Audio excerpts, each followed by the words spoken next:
नमस्कार दोस्तों, स्वागत है आपका वापस हमारे एक यूट्यूब चैनल में पहाड़ी रोज़गार में। और आज से हम एक नई सीरीज़ स्टार्ट करने जा रही है जो कि वीडियो पटवारी के एग्ज़ाम में काफ़ी इम्पोर्टेंट रोल होगा उसका, जो कि आपके लगभग जुलाई में है जिसका एग्ज़ाम। और आज से हम जो उत्तराखंड की संस्कृति से रिलेटेड क्वेश्चंस हैं उनको एमसीक्यू फॉर्मेट में, मतलब मॉक फॉर्मेट में, उनको डेली 30 क्वेश्चन का एक मॉक देंगे। इस क्वेश्चन में आपको जो पाँच पाँच क्वेश्चन के सेट्स मिलेंगे, जो कि 5 सेट होंगे।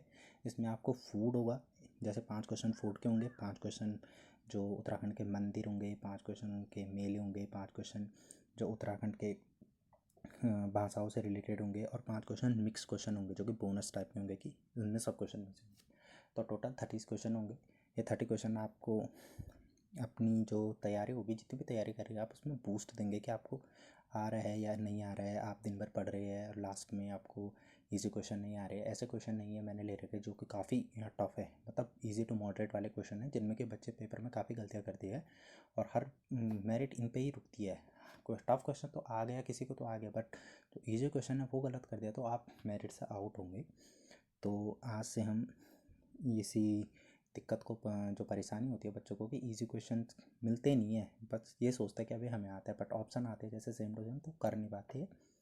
तो आज से हम उत्तराखंड के 30 क्वेश्चन डेली मॉक टाइप में देंगे। और आप सबसे पहले इन 30 क्वेश्चन को करने से पहले, वीडियो देखने से पहले, एक कॉपी और पेन लेके बैठ जाइए। आपने 30 क्वेश्चन में कितने क्वेश्चन के करे आपको कॉपी में लिखिए और बाद में कमेंट कर देना कि कितने क्वेश्चन आपके सही थे। अगर आपके 25 क्वेश्चन आज की वीडियो में आ रहे हैं तो आपकी तैयारी काफ़ी अच्छी चल रही है, और अगर आपके 25 से कम आ रही है तो आपको तैयारी करने की ज़रूरत है अभी काफ़ी।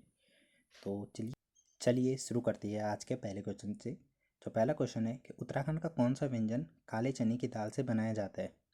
तो आपको बताना है कि इनमें से कौन सा जो व्यंजन है वो काले चने की दाल से बनाया जाता है। तो ए दे रखा है उन्होंने फाणू, दूसरा दे रखा है चैंसू, तीसरा दे रखा है कफली, और चौथा दे रखा है झोली। तो जो कफली होता है वो क्या बनाई जाती है? जो कफली होती है वो हरे पत्ते की बनाई जाती है, जो आपको पता होगा, ठीक है। झोली तो आपको कड़ी भी बोलती है कई जगह, बट जो चैंसू होता है आपको पता होगा, ये चैंसू होता है जो पहाड़ों में खूब पसंद किया जाता है। ये जो क्वेश्चन है, झंगोरे की खीर में, जो कि झंगोरे की खीर होती है आपने खाई होगी, जो गांव में रहती है, झंगोरे की खीर में उसमें जो मुख्य सामग्री होती है वो क्या पड़ती है उसमें? ऑप्शन ए है चावल, झंगोरा, मक्का, गेहूँ। मेन होता है वो झंगोरा ही होता है। तो झंगोरा क्या होता है? ये एक स्थानीय अनाज है जो खीर को हेल्दी और टेस्टी बनाता है। नेक्स्ट है, उत्तराखंड में कौन सी चटनी भांग के बीज से बनाई जाती है? जो भांग के बीज जो होते हैं उनसे एक चटनी बनाई जाती है उत्तराखंड में, और कौन सी चटनी बनाई जाती है? आपका ऑप्शन है भांग की चटनी, लहसुन की चटनी, पुदीने की चटनी, टमाटर की चटनी। तो भांग के पत्तों से सिंपल सी बात है, भांग की चटनी ही बनाई जाएगी। नेक्स्ट है, बाल मिठाई किस क्षेत्र की प्रसिद्ध है? जो उत्तराखंड में जो बाल मिठाई है काफ़ी आपने सुनी होगी, वो किस क्षेत्र में प्रसिद्ध है? गढ़वाल की, कुमाऊँ की, या दोनों की, या इनमें से कोई नहीं? तो जो बाल मिठाई है कुमाऊँ की अल्मोड़ा की काफ़ी फेमस है। नेक्स्ट है, उत्तराखंड में कौन सा व्यंजन पालक जैसी पत्तियों से बनाया जाता है? तो कफली, चैंसू, आलू के गुटके, भटके, चुरगानी। तो आपको मैंने ऊपर बताया जो कफली होती है वो पालक के पत्तों को पीस के बनाई जाती है, आपने खाई होगी, काफ़ी मस्त होती है। नेक्स्ट है, अब यहाँ से जो उत्तराखंड के मेले स्टार्ट होंगे। तो फर्स्ट क्वेश्चन है, उत्तराखंड में कौन सा नृत्य यूनेस्को की अमूर्त सांस्कृतिक विरासत की सूची में शामिल है? तो पहला ऑप्शन है छोलिया, दूसरा है रम्माण, तीसरा है जोड़ा, और जो चौथा है लंगवी। तो आपको पता है जो रम्माण नृत्य है उसको यूनेस्को के अमूर्त सांस्कृतिक विरासत में शामिल किया। आपको कमेंट बॉक्स में ये बताना है कि उसको उत्तराखंड की अमूर्त सांस्कृतिक विरासत में कब शामिल किया गया है। नेक्स्ट है, उत्तराखंड में ऐसा कौन सा नृत्य है जिसमें पुरुषों द्वारा बांस के डंडे पर करतब दिखाकर वे नृत्य करते हैं? मतलब जो बांस के डंडे पर चढ़ती है जो पुरुष, और उसके बाद उसमें डांस करती है। तो ये क्वेश्चन पेपर में भी आया है। तो इसका जैसे ऑप्शन दे रखे, पांडव नृत्य, लंगवीर नृत्य, छपेली, और थड़िया। तो जो लंगवीर नृत्य है ये मेनली कुमाऊँ में रहता है, कुमाऊँ का डांस है। तो इसमें क्या करते हैं कि एक बांस का डंडा होता है जो उसके ऊपर जो चढ़ती है, और उसके बाद वहाँ पर करतब दिखा के तो उसको डांस कहती है, लंगवीर नृत्य। नेक्स्ट है, छोले नृत्य मुख्य रूप से किस अवसर पर किया जाता है? विवाह, होली, दीपावली, मकर संक्रांति। तो ऑप्शन ए राइट आंसर, जो विवाह के अवसर पर छोले नृत्य किया जाता है। इसमें साथ है जो झोड़ा नृत्य होता है उसका मुख्य उद्देश्य क्या होता है? जो झोड़ा नृत्य है, तो ऑप्शन ए है युद्धों का प्रदर्शन, सामुदायिक एकता, प्रेम का इजहार और धार्मिक अनुष्ठान। तो जो झोड़ा नृत्य होता है वो सामुदायिक एकता के लिए किया जाता है, पूरा गांव इसमें शामिल होता है जो झोड़ा नृत्य होता है। नेक्स्ट है, कौन सा नृत्य है जो जोड़ों द्वारा किया जाता है जिसमें महिलाएं दर्पण और रुमाल का प्रयोग करती है? मतलब जो दो लोग करती है, एक फीमेल और एक मेल, ऐसे मतलब कपल में करती है। तो ऑप्शन है छपेली, बादरा नाटी, जागर, हथड़िया। तो option A Chhapeli right answer है। जो छपेली नृत्य होता है वो ऐसे कपल डांस में किया जाता है। जो छपेली नृत्य होता है वो कपल डांस में किया जाता है। तो एक मतलब ये प्रेम प्रसंग वाला नृत्य है। नेक्स्ट है यहाँ से 11वां क्वेश्चन, जिसमें कि यहाँ से लैंग्वेज के क्वेश्चन आएंगे। तो उत्तराखंड में सबसे अधिक बोली जाने वाली भाषा कौन सी है? गढ़वाली, कुमाऊनी, हिंदी और संस्कृत। तो ऑप्शन सी हिंदी, मतलब ऐसे गवाड़े पर यहाँ ज़्यादातर लोग हिंदी ही बोलते हैं, प्रेफर करती है। नेक्स्ट क्वेश्चन, उत्तराखंड की कौन सी भाषा को आधिकारिक दर्जा प्राप्त है? तो अभी बताया मैंने, उत्तराखंड की दो भाषाओं को आधिकारिक दर्जा, एक हिंदी है और दूसरी संस्कृत। तो option C right answer. Next है, ये जो जौनसारी भाषा है वो मुख्य रूप से कहाँ बोली जाती है, मतलब किस रीजन में बोली जाती है? तो ऑप्शन ए है कुमाऊं में, ऑप्शन बी है गढ़वाल के पश्चिमी भाग में, ऑप्शन सी है नैनीताल में, ऑप्शन डी है हरिद्वार में। तो आपको पता है जो जौनसार है वो देहरादून के ऊपर वाला, तो गढ़वाल के पश्चिमी भाग में बोली जाती है, option B right answer. Next है कि इनमें से कौन सी कुमाऊं की बोली नहीं है? जोहारी, अस्कोटी, जादी और सौरियाली। तो जो जादी है ये कुमाऊं की बोली नहीं है। नेक्स्ट है, में भोटिया भाषा किस समुदाय द्वारा बोली जाती है? तो जौनसारी, थारू, भोटिया जनजाति या रादी। तो सिंपल से बात है, भोटिया भाषा भोटिया जनजाति बोलेगी। नेक्स्ट है, कुंभ मेला उत्तराखंड में कहाँ आयोजित होता है? जो कुंभ का मेला है उत्तराखंड में कहाँ आयोजित है? हरिद्वार, ऋषिकेश, नैनीताल, अल्मोड़ा। तो हरिद्वार में। आपको लग रहा हो काफ़ी सिंपल क्वेश्चन है, बट ऐसे क्वेश्चन आते हैं पेपर में। नेक्स्ट क्वेश्चन, जो उत्तरायणी, अब यहाँ से मेलों के क्वेश्चन होंगे, जो मेले वगैरह है, जो 16 से मेले को स्टार्ट है।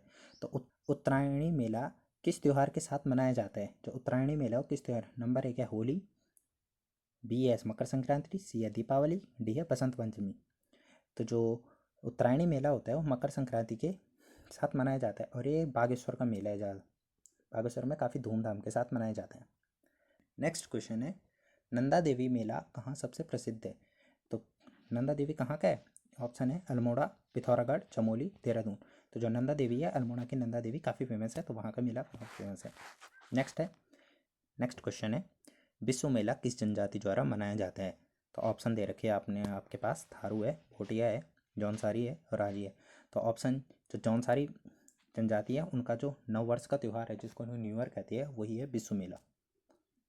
नेक्स्ट है, स्यालदी बिखौती मेला किस महीने में आयोजित किया जाता है? जो स्यालदी बिखौता मेला होता है किस मत, अप्रैल से मई में, अगस्त से सितंबर में, जनवरी से फरवरी में, नवंबर से दिसंबर में। तो जो स्यालदी बिखौती मेला होता है वो अप्रैल से मई में आयोजित किया जाता है। और ये नेक्स्ट है, यहाँ से आपके मंदिरों का क्वेश्चन स्टार्ट है।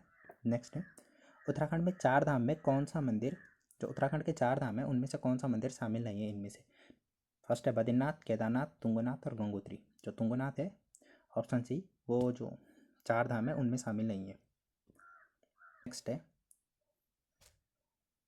जागेश्वर, जो जागेश्वर मंदिर समूह है वो कहाँ है? तो ऑप्शन है अल्मोड़ा, चमोली, पौड़ी और नैनीताल।